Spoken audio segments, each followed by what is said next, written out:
আসসালামু আলাইকুম। প্রিয় দর্শক, একটা বিষয় আমার কাছে স্পষ্ট যে নির্বাচন নিয়ে তো মোটামুটি এখন একটা আলোচনা হচ্ছে। সবাই নির্বাচনে নানাভাবে প্রস্তুতি নিচ্ছেন, নানাভাবে আলোচনা করছেন যে কিভাবে ভোট আনা যায়, আরও ভোট আনা যায়, কার কত পার্সেন্ট ভোট হবে এবং ভোটের জগতে কে কাকে কুপঘাত করবে। এই জন্য আগের থেকে কিন্তু একটা কথার লড়াইও শুরু হয়ে গেছে। এই কথার লড়াইয়ে অনেকে আবার হাসির খোরাকও হচ্ছেন।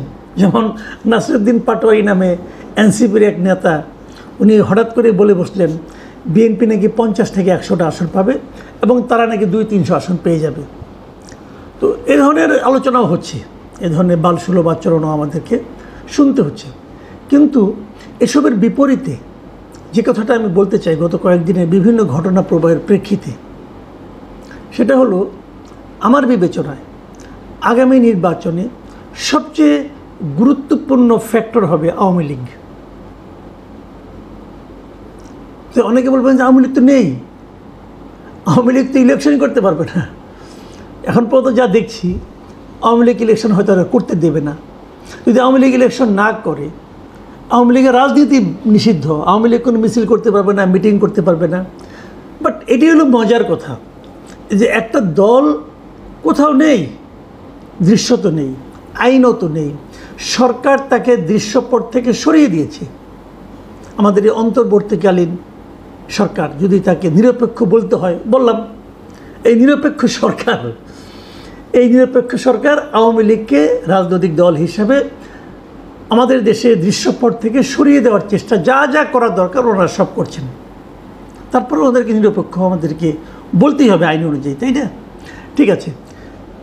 এবং এই সরিয়ে দেওয়ার নেট রেজাল্ট কি? যে দলটা ভোট করলে পর কয়টা সিট পেত বলা কঠিন, হয়তো মানুষের তীব্র ঘৃণার মুখেও পড়তে পারত, সেই দলটা এখন সবচেয়ে গুরুত্বপূর্ণ দলে পরিণত হয়েছে। আমি একটু আপনাদেরকে ডিটেলে যাচ্ছি।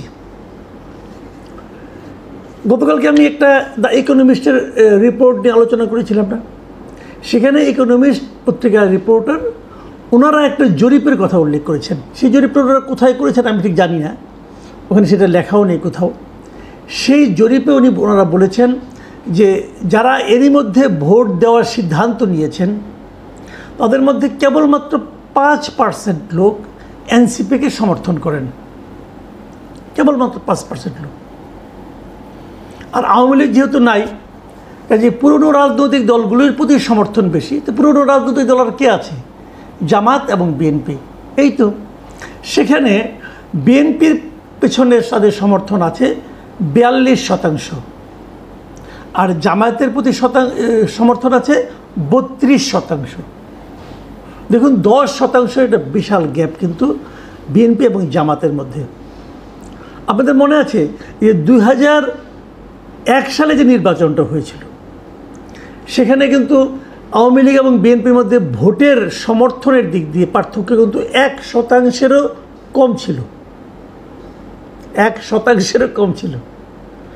সেই 1%-এর কম ভোটের পার্থক্য নিয়েও কিন্তু বিএনপি 200 ক্রস করেছিল এবং আওয়ামী লীগ 50টা ক্রস করতে পারেনি, অথবা 60টার মতো ছিল, আমার ঠিক খেয়াল নেই, এরকম কিছু একটা হবে আর কি। মানে ইনসিগনিফিকেন্ট ছিল টোটালি। আর এখানে যদি 10% পার্থক্য থাকে তাহলে তো অনেক। এখন এই 10% গ্যাপ পূরণ করার জন্য জামাত কী করবে? জামাত কার দ্বারস্থ হবে? জামাত অবধারিতভাবেই আওয়ামী লীগের ভোটগুলো টানার চেষ্টা করবে। একটা উদাহরণ দিচ্ছি একটু পরে আপনাদেরকে, তার আগে আমি একটু আওয়ামী লীগের অবস্থানটা বলে নিই। বাংলাদেশে এই ইকোনমিস্টের এই লেখায় কিন্তু বলা হয়েছিল যে এদেশের এখনও একটা বড় অংশ মানুষ মনে করে যে তারা সুযোগ পেলে আওয়ামী লীগকে ভোট দিত, এবং যারা ভোট দেবে বলে সিদ্ধান্ত নিয়েছে তাদের মধ্যেও আওয়ামী লীগ নেই জানার পরেও তাদের মধ্যেও 14% ভোটার তার আওয়ামী লীগের প্রতি তাদের সমর্থন জ্ঞাপন করেছে। 14%, মানে এনসিপির যে ভোট তার প্রায় 3 গুণ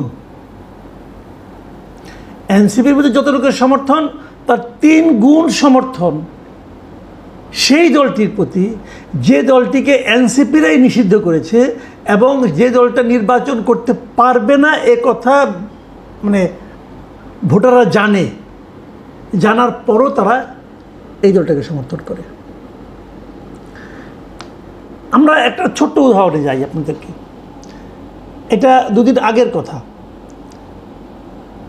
সেখানে সিলেটের কোম্পানিগঞ্জের একটা ঘটনা, সিলেটের কোম্পানিগঞ্জের ফেসবুকে আওয়ামী লীগের এক নেতার একটা ভিডিও ভাইরাল হয়ে গেছে। সেই নেতার নাম হলো কালামিয়া। তিনি এই কোম্পানিগঞ্জের উত্তর রানীখাই ইউনিয়ন আওয়ামী লীগের সাবেক সভাপতি এবং উপজেলা আওয়ামী লীগের সদস্য। এই লোক তার পাশে জামায়াতে ইসলামের যিনি সেক্রেটারি ওখানকার জয়নাল আবেদিনকে একটা চেয়ারে বসিয়ে উনি একটা ভাষণ দিয়ে কিছু কথাবার্তা বলেছেন উপস্থিত লোকজনের উদ্দেশ্য করে। এবং সেখানে উনি বলেছেন এই যে জয়নাল আবেদিন সাহেব উনি হলেন গিয়ে ওখানকার জৈন্তাপুর উপজেলার সাবেক চেয়ারম্যান এবং সিলেট 4 মানে কোম্পানিগঞ্জ, গোয়েনঘাট এবং জৈন্তাপুর এই আসনের জামায়াতের সংসদ সদস্য পদপ্রার্থী উনি এবার। সেখানে অনেক কথা উনি বলেছেন যে আওয়ামী লীগ আর 10-12 বছরে আসতে পারবে না। ওই কালামিয়া যিনি আওয়ামী লীগের লিডার আর কি, আসতে পারবে না, আওয়ামী লীগকে অপেক্ষা করতে হবে, কাজে আমাদেরকে তো কাউকে ভোট দিতে হবে, বিএনপি আর জামাতই আছে, যদি আমরা বিএনপিও পাশ করে তাও তো জামাত বিরোধী দল হবে এবং এই জন্য আমাদের উচিত হবে আমাদের যে ভোটটা আছে এই ভোটটা আমরা জামাত এবং বিএনপিকে যেন 50-50 করে দিই।